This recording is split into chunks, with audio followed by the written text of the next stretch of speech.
So hello everyone, welcome to this channel pencil icon. And आज की हमारी इस वीडियो में हम इकोनॉमिक्स के वेरी शॉर्ट आंसर्स जो कि आपके फाइनल एग्जाम्स के लिए बहुत ज़्यादा इंपॉर्टेंट है, उन क्वेश्चंस की आंसर्स को समझने वाले हैं।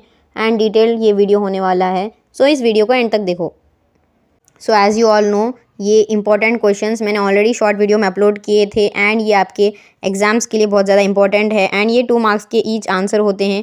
So here you can see that in सभी में से आपको एनी 15 होते हैं जो आपके एग्ज़ाम में आएंगे और आपको वो लिखना होता है, जिससे आपको 30 मार्क्स मिलेंगे। सो ये आपके लिए बहुत इंपॉर्टेंट वीडियो है।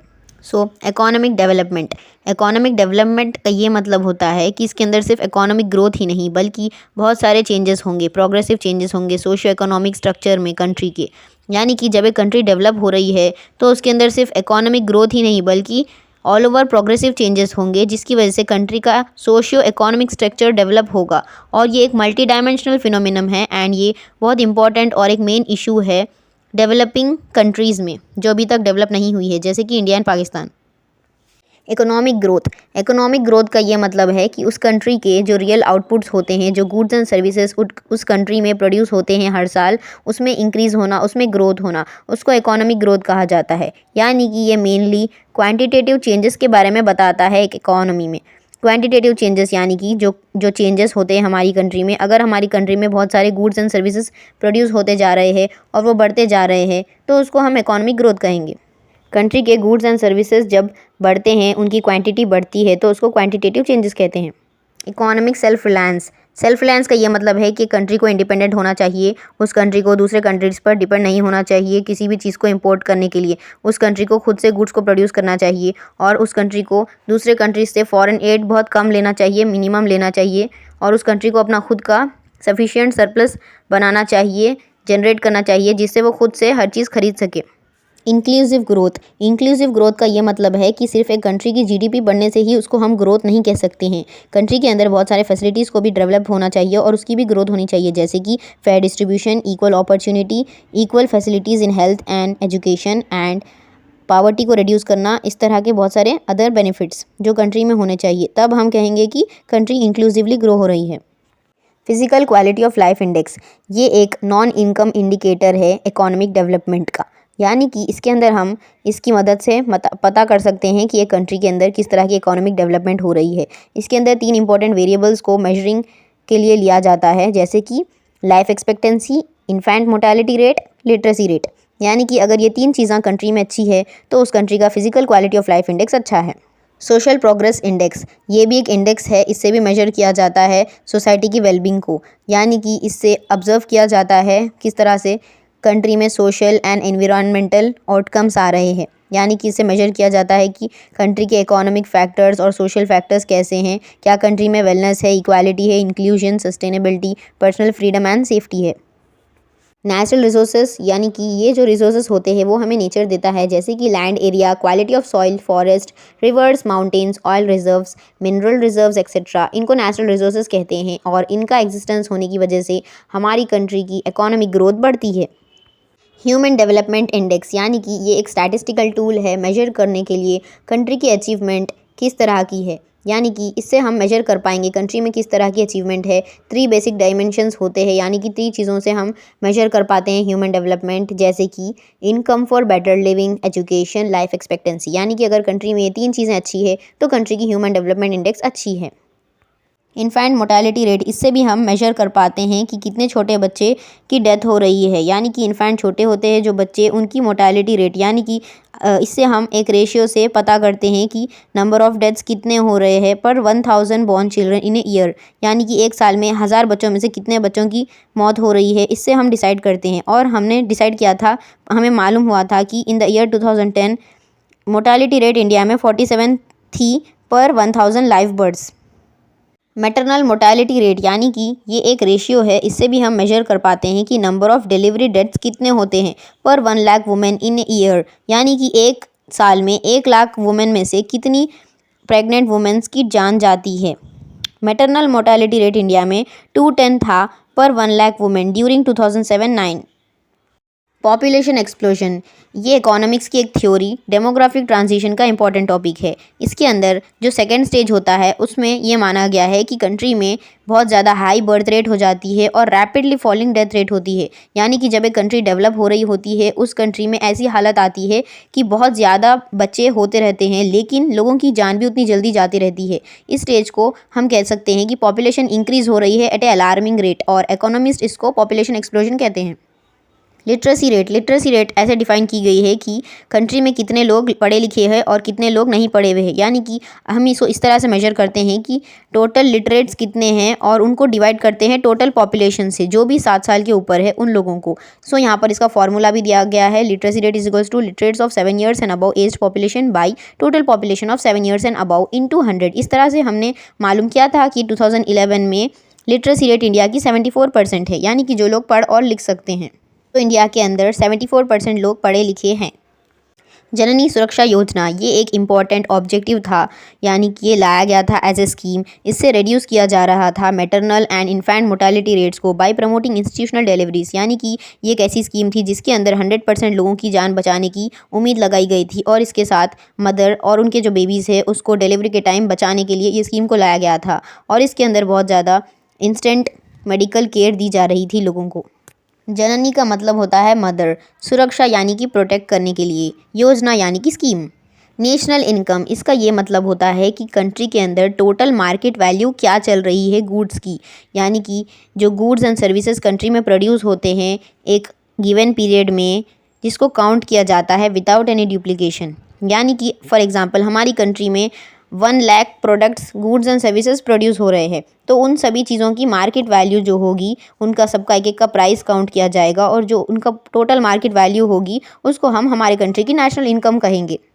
पर कैपिटा इनकम, इससे हम ये मालूम करते हैं कि एक इंसान की एवरेज इनकम कितनी है एक कंट्री में एक साल में।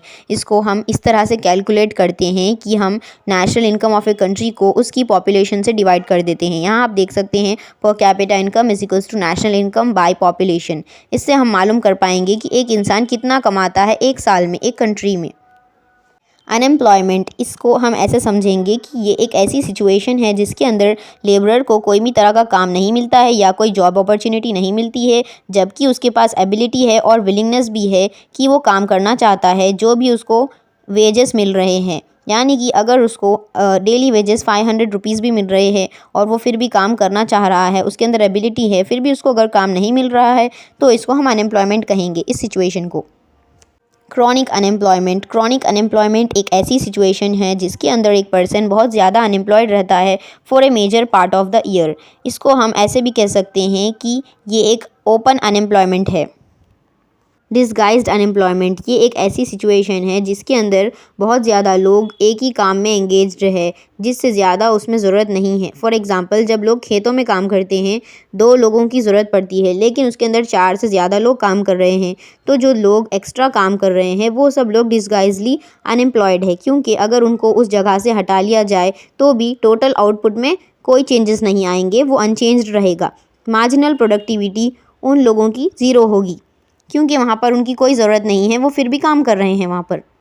सीजनल अनएम्प्लॉयमेंट एक ऐसी सिचुएशन है जिसके अंदर लेबरर्स को पूरा साल काम नहीं मिलता है, इनको काम एम्प्लॉयमेंट सिर्फ कुछ सीजन्स में मिलता है एक साल में, और ये चीज़ हम ज़्यादातर देख सकते हैं एग्रीकल्चर सेक्टर में।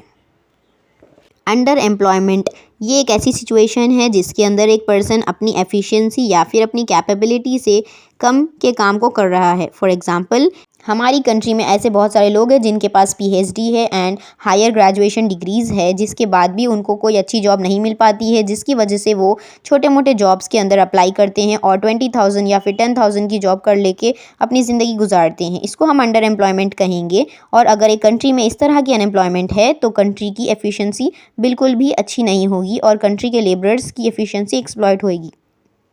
पावर्टी लाइन, यानी कि इंडिया में इसको ऐसे हम समझ सकते हैं कि एक मंथ में एक इंसान 2400 कैलोरीज़ इंटेक करता है या नहीं। अगर वो रूरल एरियाज़ में रह रहा है तो मिनिमम उसको 2400 कैलोरीज़ इंटेक करनी चाहिए, और अगर वो अर्बन एरियाज़ में रहता है तो 2100 कैलोरीज़ इंटेक करनी चाहिए। अगर लेकिन उसके पास इतना भी पैसे नहीं है कि वो इतने कैलोरीज़ भी नहीं ले सक रहा है या इतने खाना भी नहीं वो अफोर्ड कर सक रहा है तो वो पावर्टी लाइन के अंडर आता है। मल्टी डायमेंशनल पॉवर्टी इंडेक्स, इसको इंट्रोड्यूस किया था यूएनडीपी की ह्यूमन डेवलपमेंट रिपोर्ट जो 2010 में आई थी। इससे रिप्लेस करने की कोशिश की गई थी ह्यूमन पॉवर्टी इंडेक्स को, एचपीआई से इसको रिप्लेस कर दिया गया था। और ह्यूमन डेवलपमेंट इंडेक्स सिर्फ पॉवर्टी को मेजर करता था, लेकिन ये मल्टी डायमेंशनल पॉवर्टी इंडेक्स हर तरह की चीज़ों को मेजर करता है, जैसे कि कंट्री के अंदर किस तरह से लोगों की प्रॉब्लम्स है, क्या लोगों के पास एजुकेशन है, क्या उनके पास अच्छी हेल्थ और लिविंग स्टैंडर्ड्स है या नहीं। ह्यूमन पॉवर्टी इंडेक्स यूएनडीपी की ह्यूमन डेवलपमेंट रिपोर्ट जो 1997 में आई थी, उसमें इंट्रोड्यूस किया गया था concept of human poverty index एचपीआई। Human poverty index जो है वो काउंट करते हैं, उससे मेजर करते हैं एक कंट्री के अंदर 3 चीज़ों को। क्या कंट्री में एसेंशियल ह्यूमन लाइफ अच्छी है, क्या कंट्री की लॉन्गेविटी अच्छी है, क्या लोगों के पास नॉलेज है, क्या उनके पास एक डिसेंट लिविंग स्टैंडर्ड है। यानी कि अगर ये सभी चीज़ें कंट्री में अच्छी है, क्या लोगों के पास लॉन्गेविटी है, लॉन्गेविटी यानी लोगों की ज़िंदगी कितनी लंबी और अच्छी है, क्या ये सब चीज़ें अच्छी है, इस तरह से मेजर किया जाता था। अगर ये चीज़ें अच्छी नहीं हैं तो कंट्री पॉवर्टी में आती है, गरीबी में आती है। नेशनल रूरल हेल्थ मिशन, ये एक मिशन लाया गया था जो अप्रैल 2005 में लाया गया था by the government of India. इससे ये उम्मीद लगाई गई थी कि जो रूरल एरियाज़ है, गांव के एरियाज़ है, वहाँ के लोगों को अच्छी हेल्थ फैसिलिटीज़ दी जाएगी। इस मिशन से वहाँ के लोगों को, गांव के लोगों को हेल्थ फैसिलिटीज़ दी गई थी, बहुत health services, quality health services दी गई थी और उनकी हेल्थ को अच्छे से रखने की कोशिश की गई थी। एब्सोल्यूट पावर्टी, एब्सोल्यूट पावर्टी एक ऐसी सिचुएशन होती है जिसके अंदर एक इंसान की इनकम और उसका कंजम्पशन एक्सपेंडिचर इतना कम होता है, इतना मीगर होता है कि वो मिनिमम सब्सिस्टेंस लेवल से भी बिलो जीता है। यानी कि उसके पास इतनी कमी होती है, यानी कि वो अपने बेसिक नीड्स को भी पूरा नहीं कर पाता है, जैसे कि foods, cloth, shelter, safe water etcetera. Relative poverty, relative poverty का ये मतलब है कि इसके अंदर एक ऐसा ग्रुप आता है, ऐसे क्लास के लोग आते हैं जो बहुत लोअर इनकम ग्रुप से बिलोंग करते हैं और ये इतने गरीब है कि इनके पास, इनको अगर कंपेयर किया जाए हायर इनकम ग्रुप से तो ये उनसे गरीब होंगे। और ये इसलिए हो रहा है क्योंकि इसके अंदर इनइक्वालिटी है इनकम डिस्ट्रीब्यूशन में। जो रिलेटिव पावर्टी है वो डिपेंड करती है कि कितनी डिग्री ऑफ इनइक्वालिटी है इनकम डिस्ट्रीब्यूशन में। जेंडर एम्पावरमेंट मेजर इंट्रोड्यूस किया गया था यूएनडीपी की ह्यूमन डेवलपमेंट रिपोर्ट जो 1995 में आई थी। जेंडर एम्पावरमेंट मेजर इस चीज़ पर फोकस करता है कि वुमेन को हर तरह से बेनिफिट्स मिले, वुमेन का पार्टिसिपेशन हो इकोनॉमिक एंड पॉलिटिकल लाइफ में, एंड उनको पावर मिले इकोनॉमिक रिसोर्सेज के लिए। सो यूएनडीपी बहुत अच्छी एक ऑर्गेनाइजेशन थी जो बहुत सारे नए नए चीज़ें लाती रहती थी, नए नए मेजर्स लाती रहती थी, जिसकी वजह से लोगों की भलाई हो, कंट्री में ग्रो हो। और ये सभी कंट्रीज़ के लिए सोचता है यूएनडीपी। और यहाँ पर इसमें वुमेंस के लिए राइट्स लाए गए थे, वुमेंस को किस तरह से उनके लिए डेवलपमेंट हो, इसके लिए ये मेजर लाया गया था। NITI Aayog, national institution for transforming India, और नीति आयोग यानी कि इसका फुल फॉर्म ये है और यहाँ पर इसको शॉर्ट फॉर्म में नीति आयोग कहा जाता है। इसको कब लाया गया था? 1 जनवरी 2015 में by the government of India. इसको रिप्लेस कर दिया गया था प्लानिंग कमीशन से। इसका काम ये था कि ये हमें प्रोवाइड करती थी critical, directional and strategic inputs. ये हमें आइडियाज़ प्रमोट करती थी और हमें प्रोवाइड करती थी आइडियाज़ जो हमारे कंट्रीज़ के डेवलपमेंट प्रोसेस में बहुत इंपॉर्टेंट है। नीति आयोग एक कमीशन की तरह बनाया गया था जिसके अंदर लोग थे जो कि हमें सजेस्ट करते थे, हमारे कंट्री की गवर्नमेंट को सजेस्ट करते थे बहुत सारे आइडियाज़, किस तरह से हमारी कंट्री का डेवलपमेंट होगा उसके बारे में। बैलेंस्ड रीजनल डेवलपमेंट, इसका ये मतलब है कि कंट्री में 2 तरह के एरियाज़ होते हैं, एक होते हैं डेवलप्ड एरियाज़ और एक होते हैं रूरल एरियाज़। यानी कि हम जानते हैं कि हमारे शहरों में, हमारी कंट्री में शहर होते हैं और गांव होते हैं। जो शहर होते हैं वो ऑलरेडी डेवलप्ड होते हैं, लेकिन जो गांव होते हैं वहाँ पर डेवलपमेंट बहुत कम होता है, वहाँ पर फैसिलिटीज़ नहीं होते हैं, वहाँ पर रोड्स, बिल्डिंग्स या इंफ्रास्ट्रक्चर उतनी अच्छी नहीं होती है। तो इन सभी चीज़ों को डेवलप करना चाहिए वहाँ पर, और 2 जगहों को भी बराबर लेकर चलना चाहिए, शहरों को भी और गाँवों को भी। इसको हम बैलेंस्ड रीजनल डेवलपमेंट कहेंगे, यानी कि 2 भी रीजन्स को बराबर बैलेंस करके डेवलप करना। ग्रीन रेवोल्यूशन, ग्रीन रेवोल्यूशन हमारी इंडिया में लाया गया था। ये एक बड़ा चेंज था हमारी इंडिया में। ये इसीलिए लाया गया था ताकि हमारी इंडिया की एग्रीकल्चर प्रोडक्शन एंड प्रोडक्टिविटी को इंक्रीज़ किया जा सके by using high yielding variety seeds. यानी कि जो सीड्स होते हैं कुछ हाई यील्डिंग वैरायटी वाले, उनको यूज़ करके हमारी इंडिया की एग्रीकल्चर प्रोडक्शन और प्रोडक्टिविटी को बढ़ाया गया था। और फर्टिलाइजर्स यूज़ करके, irrigation facilities, pesticides and insecticides को यूज़ करके हमारे इंडिया के एग्रीकल्चर को डेवलप किया गया था, क्योंकि उस टाइम पर उतने ज़्यादा टेक्नोलॉजी नहीं थी, एग्रीकल्चर बहुत ज़्यादा वीक हो चुका था। और इस रेवोल्यूशन के बाद हमारे इंडिया में बहुत अच्छे से एग्रीकल्चर को डेवलप किया गया और इसको मिड 60s में लाया गया था। लैंड डिग्रेडेशन इंडिया का एक बहुत इंपॉर्टेंट और मेजर कॉज है, यानी कि इसकी वजह से लो एग्रीकल्चरल प्रोडक्टिविटी हो रही है इंडिया में। इसकी वजह से हमारी ज़मीन बहुत ख़राब हो चुकी है और यहाँ पर अच्छी खेती बिल्कुल भी नहीं हो पा रही है। इंडिया में nearly 43% of countries land suffers from high degradation, यानी कि हमारी 43% लैंड जो है वो डिग्रेडेशन की वजह से सफ़र कर रही है। और इसके अंदर हमारी कंट्री में एग्रीकल्चर भी 33% से लेकर 67% तक लॉस में जा रही है और यहाँ पर अच्छी खेती बिल्कुल नहीं हो पा रही है। कॉन्सेप्ट ऑफ फूड सिक्योरिटी मतलब जो खाना है उसकी हमें सिक्योरिटी होनी चाहिए, यानी कि हमें ये पता होना चाहिए कि हमारे पास खाना जो है वो हमें मिलने वाला है। और इसको हम ऐसे समझेंगे कि पीपल ऑफ ऑल टाइम्स, यानी कि जो लोग हैं हर तरह के लोगों को हर समय पर ये यकीन होना चाहिए, ये उनको पता होना चाहिए कि उनके पास फिज़िकली और इकोनॉमिकली, यानी कि उनके पास पैसे भी हो और उनके पास खाना पहुंच भी जाए, उनके पास एक्सेस होना चाहिए adequate safe and nutritious food के लिए, यानी कि उनके पास इतना फूड होना चाहिए जो सेफ़ हो, न्यूट्रिशियस हो, ताकि उनकी लाइफ हेल्दी और एक्टिव रहे। एग्रीकल्चरल प्रोडक्टिविटी को इस तरह से मेजर किया गया है एक रेशियो में कि एक एग्रीकल्चरल आउटपुट कितना है एग्रीकल्चरल इनपुट्स से डिवाइड करने पर, यानी कि प्रोडक्टिविटी ऑफ ए क्रॉप, यानी कि इसको इस तरह से मेजर किया जाता है कि एक एवरेज प्रोडक्शन उस क्रॉप का कितना हो रहा है per hectare of the cropped area, यानी कि जो ज़मीन होती है, जो खेती की ज़मीन होती है, वहाँ पर हम मेजर करते हैं कि 1 हेक्टर एरिया में कितना प्रोडक्शन निकल के आ रहा है, कितना आउटपुट आ रहा है, कितने ग्राम्स, कितने किलोज हम प्रोड्यूस कर पा रहे हैं उस एरिया में। इसको हम एग्रीकल्चरल प्रोडक्टिविटी कहेंगे। ग्रेडिंग का ये मतलब है कि हम क्लासिफिकेशन करते हैं एग्रीकल्चरल प्रोडक्ट्स का on the basis of their quality, यानी कि जो फार्मर्स है वो उनको इस ग्रेडिंग से बेनिफिट मिलता है एज वो अपने प्रोडक्ट्स के लिए बराबर प्रॉपर प्राइस ले पाते हैं जो उन्होंने प्रोड्यूस किया है एज़ पर देयर क्वालिटी। तो ये एक प्रोसेस है, इसके अंदर हम मेजर करते हैं कि उस एग्रीकल्चरल प्रोडक्ट की क्या क्वालिटी है और उसके हिसाब से उसका प्राइस डिसाइड करते हैं। तो इसकी वजह से फार्मर्स को अच्छे प्रॉफिट्स मिलते हैं, अच्छे उनको प्राइसेस आते हैं उनके प्रोडक्ट्स के लिए। बफर स्टॉक का मतलब है कि बाइंग और सेलिंग करना स्टॉक को, और इसका ये पर्पस होता है कि इससे प्राइसेस के जो फ्लक्चुएशंस है, जो प्राइस ऊपर नीचे होते रहते हैं, उसको मॉडरेट किया जा सके। जो गवर्नमेंट होती है वो मेंटेन करती है बफर स्टॉक ऑफ गुड्स।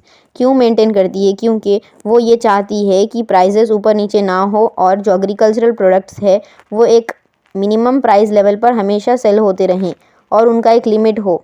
इसकी वजह से गवर्नमेंट बफर स्टॉक मेंटेन करती है एग्रीकल्चरल प्रोडक्ट्स का।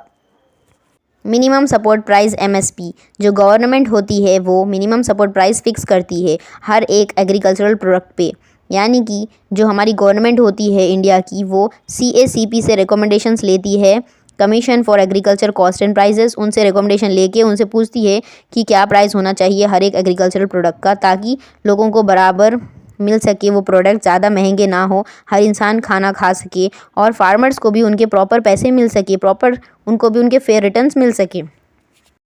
Food corporation of India FCI establish की गई थी 1985 में और ये एक गवर्नमेंट की एक कंपनी थी, कॉर्पोरेशन थी। इसका ये काम था कि ये लोग फूड ग्रेन्स को एक प्राइस पर ख़रीद के अपने पास स्टोर कर लेते थे, अपने पास रख लेते थे और ये गवर्नमेंट के कहने पर फूड ग्रेन्स को सेल करते थे थ्रू पब्लिक डिस्ट्रीब्यूशन सिस्टम। यानी कि हम देखते हैं कि राशन हमें मिलता है, जो गरीब लोग होते हैं उनको सस्ते दामों पर राशन दिया जाता है, ये गवर्नमेंट ही देती है।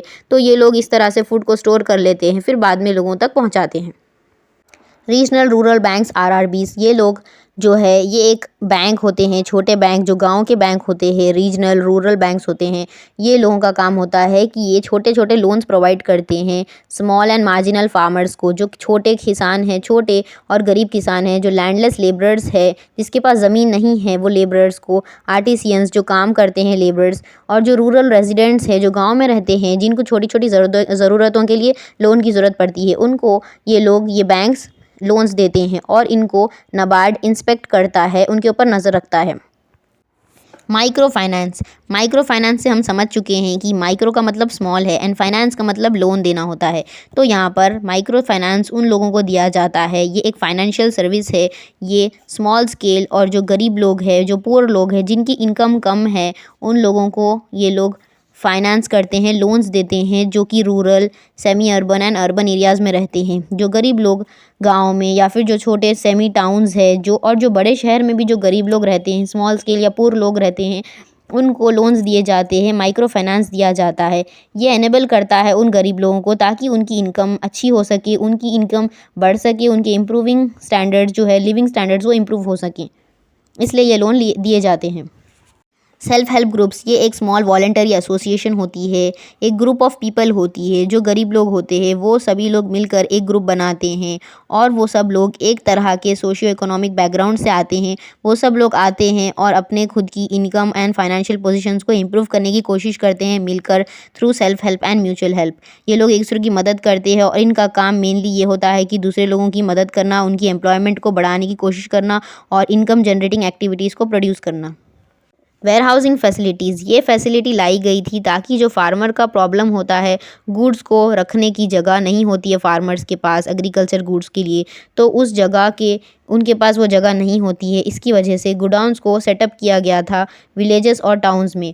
Central warehousing corporation CWC ने और स्टेट वेयर हाउसिंग कॉर्पोरेशंस ने एस्टैब्लिश किए थे बहुत सारे वेयर हाउसेस गाँव में और टाउन्स में, ताकि जो फार्मर्स है उनके एग्रीकल्चर प्रोडक्ट्स को वहाँ पर स्टोर कर सकें। CACP, ये एक कमीशन है for agriculture cost and prices. जैसे मैंने आपको बताया था, ये लोग गवर्नमेंट को एडवाइस करते हैं रिगार्डिंग एग्रीकल्चर प्राइस पॉलिसी। ये लोग डिसाइड करते हैं कि क्या प्राइस होना चाहिए गुड्स का, एग्रीकल्चरल गुड्स का। मिनिमम सपोर्ट प्राइस को ये लोग डिसाइड करते हैं और ये लोग प्रोक्यूरमेंट प्राइसेस भी डिसाइड करते हैं एग्रीकल्चर प्रोडक्ट्स की। इनका काम एडवाइस करना है गवर्नमेंट को ताकि गवर्नमेंट प्राइसेस को सेट कर सके। प्राइमरी एग्रीकल्चरल क्रेडिट सोसाइटीज़, ये एक स्मॉलेस्ट कोऑपरेटिव क्रेडिट इंस्टीट्यूशन था इंडिया में और इसको ऑर्गेनाइज़ किया गया था विलेज लेवल में। इसका काम था mainly short term and long term loans को प्रोवाइड करना फार्मर्स को।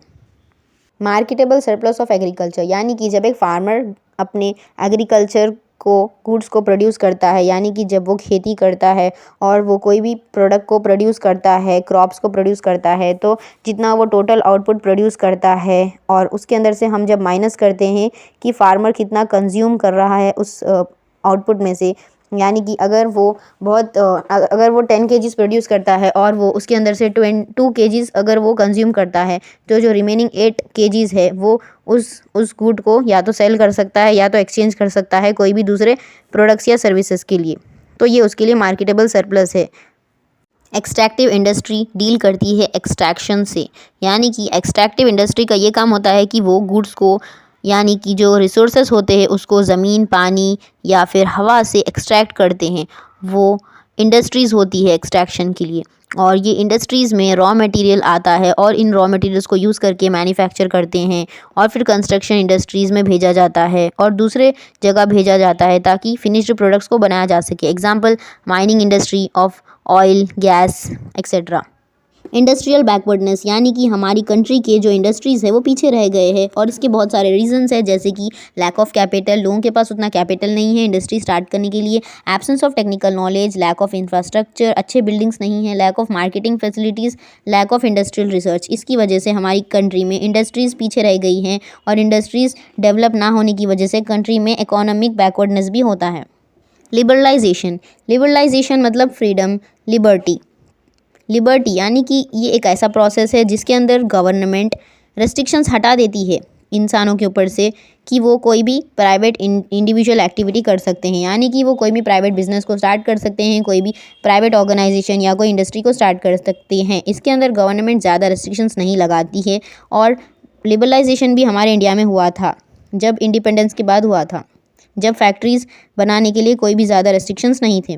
SIDBI, small industries development bank of India, establish किया गया था 2 अप्रैल 1990 को। इसका ये काम था कि ये लोग फाइनेंस प्रोवाइड करते थे, प्रमोट करते थे और डेवलपमेंट करते थे किसका, SMEs का, स्मॉल मीडियम एंटरप्राइजेज, जो छोटे बिजनेस होते हैं उनका। सिडबी बैंक हमेशा से प्रोडक्ट्स एंड सर्विसेज को ऑफर करता था SMEs को, जैसे कि कुछ ऐसे सर्विसेज थे जैसे कि direct finance, refinance, bill rediscounting, resource support, इस तरह के सर्विसेज को वो लोग प्रोवाइड करते थे।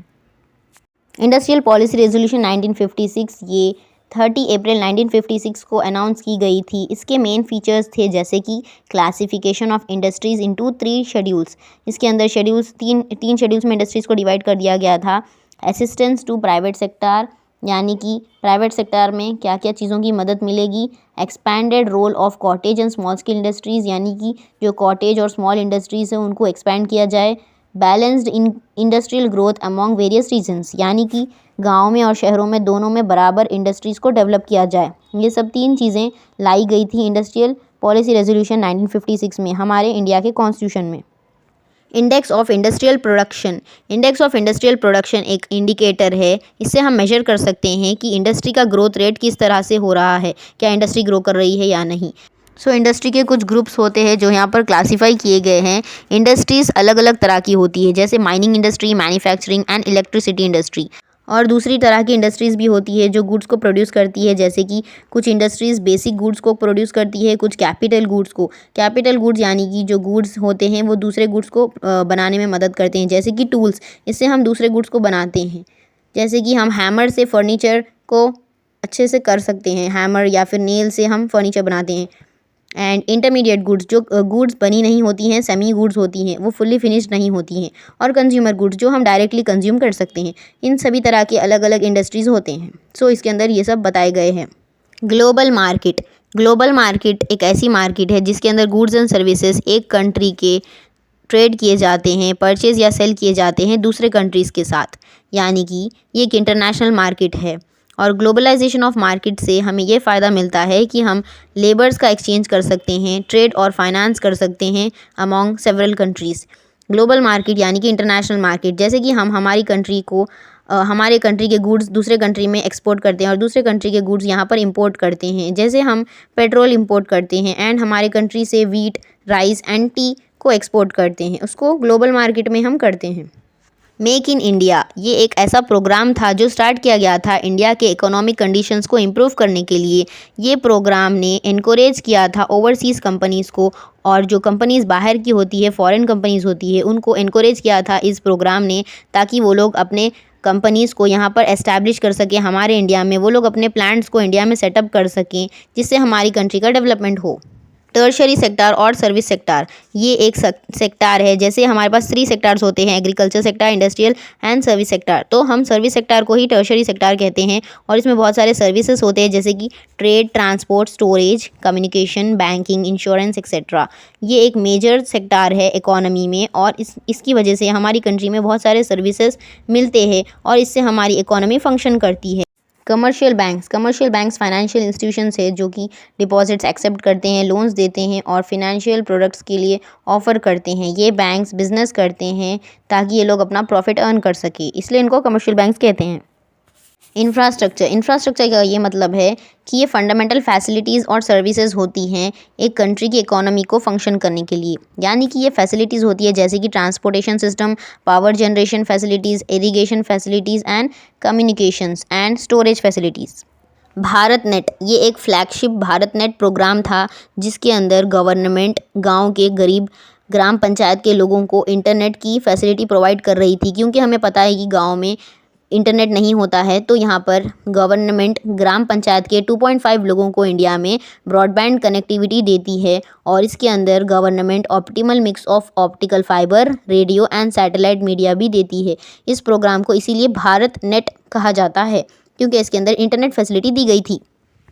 फॉसिल फ्यूल्स, ये फॉर्म होते हैं जब एनिमल के जो रिमेन्स हो जाते हैं, जो एनिमल जब मर जाते हैं तब उनके जो रिमेन्स हैं, उनकी बॉडी पार्ट्स है, और जो प्लांट के रिमेन्स, जब प्लांट सूख जाते हैं तो उनके जो बचे कुचे हुए चीज़ें हो जाती है, उससे फॉसिल फ्यूल्स बनते हैं। फॉसिल फ्यूल्स 3 कैटेगरीज में डिवाइड किए जा सकते हैं, जैसे कि coal, crude oil and natural gas. हम इन 3 फॉसिल फ्यूल्स से हमारी ज़िंदगी में इसे यूज़ करते हैं, जैसे कि हमारे ट्रांसपोर्टेशन के लिए, इंडस्ट्रीज़ के लिए coal, crude oil, natural gas को यूज़ किया जाता है। वाटर ट्रांसपोर्ट से बहुत सारे canals, lakes and rivers and backwaters country में कनेक्ट होते हैं आपस में। इसके अंदर हमारे को वाटर ट्रांसपोर्ट की मदद से शिपिंग करना आसान हो जाता है। हम शिपिंग कर पाते हैं और यहाँ से वहाँ गुड्स को सेंड कर पाते हैं। जैसे कि हम गुड्स को ट्रांसपोर्ट करते हैं बहुत सारे कंट्रीज़ में और ऑल ओवर द वर्ल्ड, वो वाटर ट्रांसपोर्ट से ही करते हैं, और ये सबसे cheapest and least polluting mode of transport है।